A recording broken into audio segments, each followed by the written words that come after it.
Hi guys, Meenakshi here, welcome back to my channel.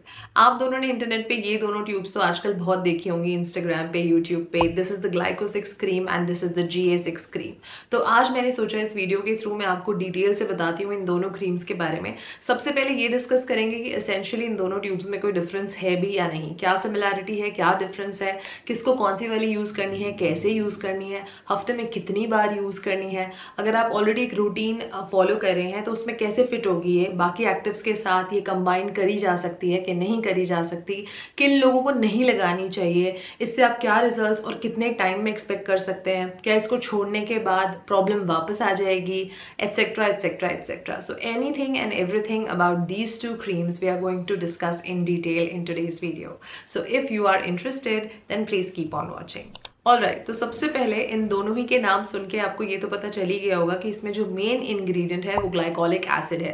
This is Glycosix and this is GA6। So glycolic acid is the main component here and 6% signifies obviously the concentration of glycolic acid in it. अब सुन के ऐसे घबरा नहीं जाना है कि 6%, क्योंकि ग्लाइको 12 भी आती है, दैट मीन्स 12% का भी कॉन्सेंट्रेशन क्रीम्स में होता है।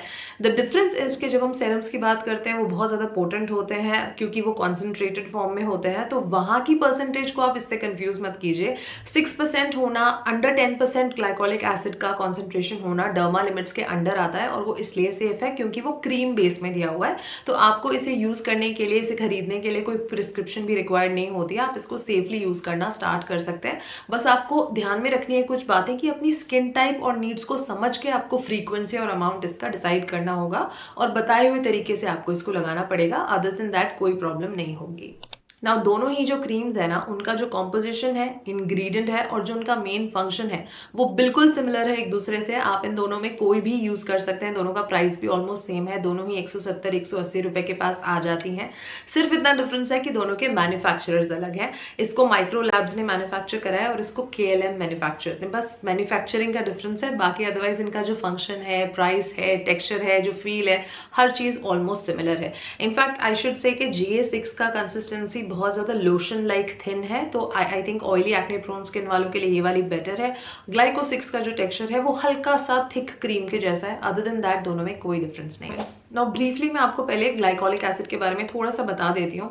आप सब जानते हैं डिफरेंट एक्सफोलिएटिंग एसिड्स के बारे में। AHAs होते हैं, BHAs होते हैं। नाउ BHA में जैसे सैलिसिलिक एसिड वगैरह होता है। AHA जो होते हैं वो प्राइमरीली जितने भी फ्रूट और प्लांट सोर्सेज होते हैं वहां से डिराइव किए जाते हैं। आपको बहुत सारे फ्रूट सोर्सेज में मिल जाएगा। जैसे सिट्रिक एसिड जो है वो सिट्रस फ्रूट्स में से डिराइव किया जाता है। सिमिलरली जो हमारा लैक्टिक एसिड है वो आपको जो सावर मिल्क होता है या टोमेटो होता है वो वहां से एक्सट्रैक्ट होता है। जो ग्लाइकोलिक एसिड है वो हमारा शुगर केन से एक्सट्रैक्ट होता है। तो ये डिफरेंट प्लांट के सोर्सेज हैं जहां से ये एसिड्स हमें मिल जाते हैं। तो जैसे कि मैंने वीडियो के स्टार्टिंग में कहा था कि अगर आप ग्लाइकोलिक एसिड बेस्ड कोई क्रीम लेते हैं तो आपको हमारी कंट्री में 10% के अंदर तक की कॉन्सेंट्रेशन कंप्लीटली सेफ होती है। इसके लिए आपको कोई प्रिस्क्रिप्शन की भी जरूरत नहीं होगी, unless and until you are a teenager, in which case you will require a prescription. अब बारी आती है कि किनको ये प्रोडक्ट्स यूज करने चाहिए, या फिर कह लीजिए कि इन जनरल ग्लाइकोलिक एसिड किसको यूज करना चाहिए। ग्लाइकोलिक एसिड का जो मेन फंक्शन होता है वो होता है हमारी जो एपिडर्मिस लेयर होती है उस पर जो एक superficial layer of dead skin cells इकट्ठी हो जाती है उसको वो शेड ऑफ करती है। तो उससे हमारी नई फ्रेश जो हेल्दी स्किन की लेयर है वो अपीयर होती है। तो इससे इसलिए हमारी जितनी भी अनइवन एक स्किन टोन होती है वो ब्राइटन अप हो जाती है और ऐसे लगता है कि बहुत ग्लोइंग और यूथफुल स्किन हमारी अपीयर होती है। इसीलिए by the virtue of this quality इसमें कैपेबिलिटी होती है अमोलियंट वाली भी, वो आपकी स्किन का सेल टर्नओवर फास्ट कर देगी जिससे आप साइंस ऑफ एजिंग पे भी वर्क कर पाएंगे। कई लोगों को लगता है कि ग्लाइको 6 जो है या फिर ग्लाइकोलिक एसिड जो है वो सिर्फ पिगमेंटेशन टारगेट करती है। It's not the case.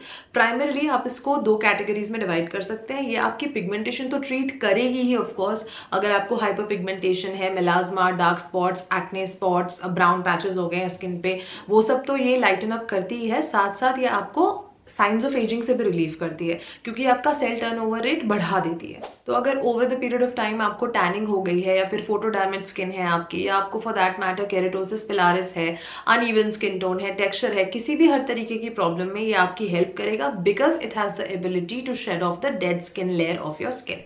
Now इससे पहले कि मैं ये बताऊँ कि इसे यूज़ कैसे करते हैं और कितनी बार करते हैं, मैं पहले ये भी बताना चाहती हूँ कि किन लोगों को ये यूज़ नहीं करनी चाहिए, because it is not meant for everyone. अगर आप प्रेग्नेंट हैं या आप लैक्टेटिंग मदर हैं तो आपको ये यूज़ नहीं करना है। नंबर 2, अगर आपकी कोई बहुत पुरानी स्टबर्न ओल्ड पिगमेंटेशन है जो जाती ही नहीं, लाइक 10, 15, 20 साल पुरानी है, जो आपने सब करके देख लिया है, सारी क्रीम्स और सारे अल्फा-आर्बुटिन, सारे कोजिक एसिड और सारे ग्लाइकोलिक एसिड और glyco and everything if you have tried but you feel कि वो इतनी पुरानी और स्टबर्न है कि जाती ही नहीं है, इन दैट केस डरने की बात नहीं है। Just stop wasting your time and effort on these kind of creams. That means it's not going to help you with that because it's that old and stubborn. In that case, you have to visit your nearest trustworthy dermatologic clinic, जहाँ पे आपको वो professionally glycolic acid के peels देते हैं, और वो जो पील होती है उसमें जो कॉन्सेंट्रेशन होता है, दे यूज अप टू 20, 30, 40% के कॉन्सेंट्रेशन तक का ग्लाइकोलिक एसिड पील वो लगाते हैं।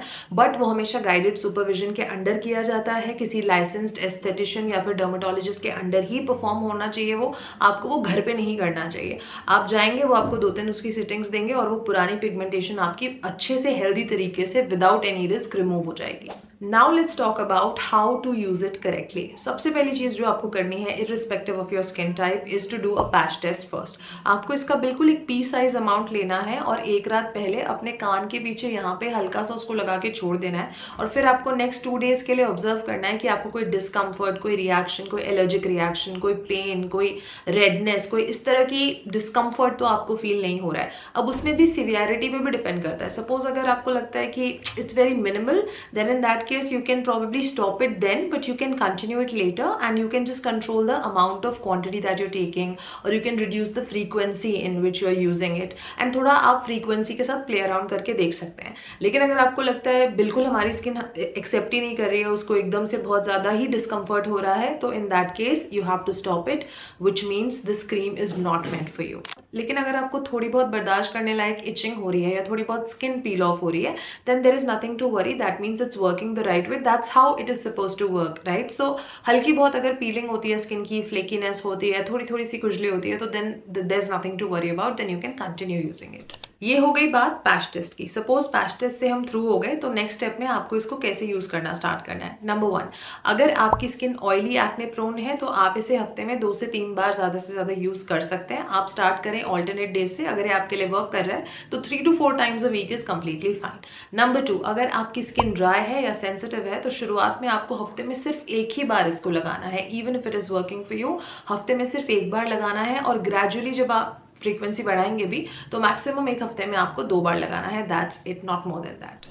नेक्स्ट पॉइंट इज, इसके साथ मॉर्निंग में एसपीएफ भी लगाना कंपलसरी है। आप अदरवाइज एसपीएफ लगाते हो या नहीं, लेकिन जब भी कभी आप कोई पिगमेंटेशन वाला ट्रीटमेंट कर रहे हैं तो ये कंपलसरी है कि आप भूल ही नहीं सकते एसपीएफ, अदरवाइज आपकी प्रॉब्लम और ज्यादा बढ़ जाएगी। एक और बात का ध्यान रखना है कि इसे आपको अपने आई एरिया के अराउंड लगाना अवॉइड करना चाहिए, या फिर आप अपनी स्किन के कोई भी ऐसे हिस्से में अगर इसे लगाते हैं जहाँ की स्किन पहले ही बहुत पतली है, फॉर एग्जाम्पल अगर आप उसे इस एरिया के पास लगा रहे हैं, आप इसे यहाँ नोज के इस एरिया में लगाते हैं या फिर लिप्स के कॉर्नर्स पे लगाते हैं, ऑलरेडी बहुत डेलिकेट पार्ट्स होते हैं ये, तो यहाँ पे आप वो रेटिनॉल की तरह सैंडविच मेथड फॉलो कर सकते हैं। यानी पहले हल्का सा कोई मॉइस्चराइजर लगा लें, उसके ऊपर आप इसे लगाएं और थोड़ी देर के बाद फिर से आप मॉइस्चराइजर लगा लें। आप वैसलीन भी लगा सकते हैं, स्लगिंग कर सकते हैं, जिस भी तरीके से वहां पे मॉइस्चर जो है थोड़ा सा ओवर मॉइस्चराइज करना है आपको उस एरिया को, वहां पे वो सील हो जाए अच्छे से। अब बारी आती है कि कौन से एक्टिव्स के साथ ये कंपैटिबल है और किसके साथ आपको इसे पेयर नहीं करना है। नंबर 1, अगर आप कोई भी हाइड्रेटिंग नेचर का सेरम लगाते हैं, फॉर एग्जांपल हाइलुरोनिक एसिड वगैरह, तो उसके साथ आप इसे यूज कर सकते हैं। नंबर 2, अगर आप नाइसिनामाइड लगाते हैं तो वो भी काफी स्किन फ्रेंडली होता है, तो उसके साथ भी आप इसको लगा सकते हैं। नंबर 3, अगर आप एजिलैक एसिड सेरम लगाते हैं तो उसके साथ भी आराम से पेयर हो जाता है। जस्ट दैट जब भी आप ये तीनों चीजें यूज करें, थोड़ा सा टाइम गैप देके आप इसको लगाएं। ऐसे नहीं कि तुरंत लगाते साथ ही अगले मिनट आपने ये लगा लिया, 5-10 मिनट का गैप दें और उसके बाद आप ये लगाएं। Coming to the actives with which you should not combine using them, anything which is exfoliating in nature या जिससे आपके सेल टर्नओवर इंक्रीज होता हो, वो इसके साथ आपको पेयर नहीं करना है। नंबर 1, आपके जो AHAs हो गए, BHAs हो गए, केमिकल एक्सफोलिएशन जब हम करते हैं, सैलिसिलिक एसिड, वो जितनी सारी चीजें हैं उसके साथ आप इसे कंबाइन नहीं कर सकते। नंबर 2, विटामिन सी, बहुत ज्यादा ड्राइंग होता है, विटामिन सी के साथ भी आप इसे कंबाइन नहीं कर सकते। नंबर 3, आपके जो रेटिनॉल्स हैं, आप चाहे रेटिनॉइन लगाते हैं, रेटिन ए या किसी भी फॉर्म ऑफ आप रेटिनॉल जो लगा रहे हैं, तो उसके साथ भी आप इसे कंबाइन नहीं कर सकते।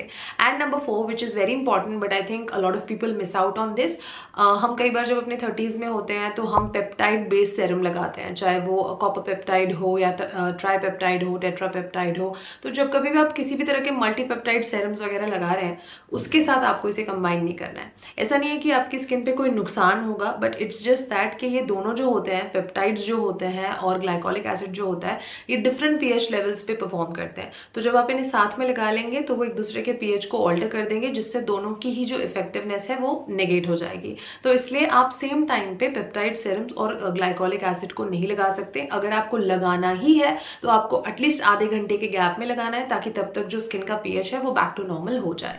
अब बारी आती है कि क्या ये क्रीम डिसकंटिन्यू करने से मेरी जो पिगमेंटेशन है वो वापस आ जाएगी। ऐसा नहीं होता है। होता ये है कि जब लोग कोई भी पिगमेंटेशन ट्रीटमेंट क्रीम या सेरम लगाते हैं, ग्लाइकोलिक एसिड ऐसा कुछ भी लगाते हैं ना, तो उस टाइम तो बहुत ज़्यादा डिसिप्लिन्ड होते हैं कि हमें एसपीएफ लगाना ही है, बार बार रीअप्लाई भी करते हैं, पूरे केयरफुल रहते हैं। लेकिन जैसे ही हम वो ट्रीटमेंट रोक देते हैं तो हम सनस्क्रीन के मामले में भी इनडिसिप्लिन्ड हो जाते हैं, कैजुअल हो जाते हैं। और जब आप सनस्क्रीन लगाना छोड़ देंगे तो ऑब्वियसली डार्कनेस फिर से वापस आ जाती है और आपको ऐसे लगता है कि प्रोडक्ट की वजह से वापस आई है। तो आप जब तक कि अपने सनस्क्रीन के रूटीन में डिसिप्लिन्ड है, तो it's not going to bring back your pigmentation just because you have stopped using the product now. I hope I have made my point clear. Now coming to this point कि आपको लगातार कितने दिन तक इसे use कर सकते हैं, कब आपको ब्रेक करना है। See I will show you this. ये दोनों ही जो ट्यूब्स हैं मैं इन्हें लास्ट ईयर लगा चुकी हूँ और ये मेरी दूसरी ट्यूब है। तो ये जो दोनों ही ट्यूब्स हैं, मैंने इनके साथ देखा है कि रात को जब मैं इन्हें लगाती हूँ तो एक ट्यूब मुझे ईजिली 2 महीने चलती ही है, कई बार उससे थोड़ी ज्यादा भी चल जाती है। तो बेसिकली आप इसको लगातार 2 से 3 महीने के पीरियड तो लगातार यूज कर सकते हैं और उसके बाद आपको ब्रेक देके फिर कंटिन्यू करना होता है। और मेरी याददाश्त के लिए मैं इस हिसाब से याद रखती हूँ कि एक ट्यूब खत्म हो गई तो अब मैं ब्रेक दूं और उसके बाद दूसरी ट्यूब में इन्वेस्ट करूंगा। 2 बातें और मुझे कहनी है, जो कि वैसे तो मैं अज्यूम करती हूँ कि आप लोग काफी समझदार हैं, लेकिन फिर भी मेरा फर्ज बनता है तो मैं बता देती हूँ। सबसे पहली चीज ये कि कभी भी ग्लाइकोलिक एसिड क्रीम या फिर ग्लाइकोलिक एसिड वाली कोई भी चीज, सेरम या कुछ भी जो आप लगा रहे हैं, रात में ही लगानी है, दिन में बिल्कुल नहीं लगानी है, रात में ही लगानी है। दूसरी चीज ये कि इन क्रीम्स को प्लीज आप स्किन ब्राइटनिंग या लाइटनिंग के हिसाब से यूज ना करें। ऐसे नहीं सोचे कि इसको लगाएंगे तो गोरे हो जाएंगे, उस तरीके से यूज नहीं करनी है। स्पॉट ट्रीटमेंट के लिए यूज करनी है। शुरुआत में वही तरीका बेस्ट होता है। पूरे फेस या बॉडी पे एकदम से लगानी लेनी है। आपको पहले कोई दाग धब्बा निशान हुआ है तो हल्के छोटे से एरिया में आप इसको स्पॉट ट्रीटमेंट की तरह लगा के यूज करें। इसे सिर्फ उस हिस्से के मेलाज्मा रिडक्शन के हिसाब से आप यूज करें। पूरे फेस पे गोरे हो जाएंगे ये सोच के आप इसे ना लगाएं। ऑलराइट देन, आई थिंक मैंने इन क्रीम्स के रिलेटेड जो भी पॉसिबल क्वेश्चंस हो सकते थे सारे आंसर करने की कोशिश करी है। लेकिन फिर भी अगर आपको कोई पर्टिकुलर क्वेश्चन है जो मैंने मिस आउट कर दिया हो तो please feel free to mention it in the comments below and I will try my best to get back to you with correct answers. And on that note, I'm gonna sign off, guys. I'm gonna see you very soon in my next one. Until then, take good care of yourselves. I love you all and stay beautiful.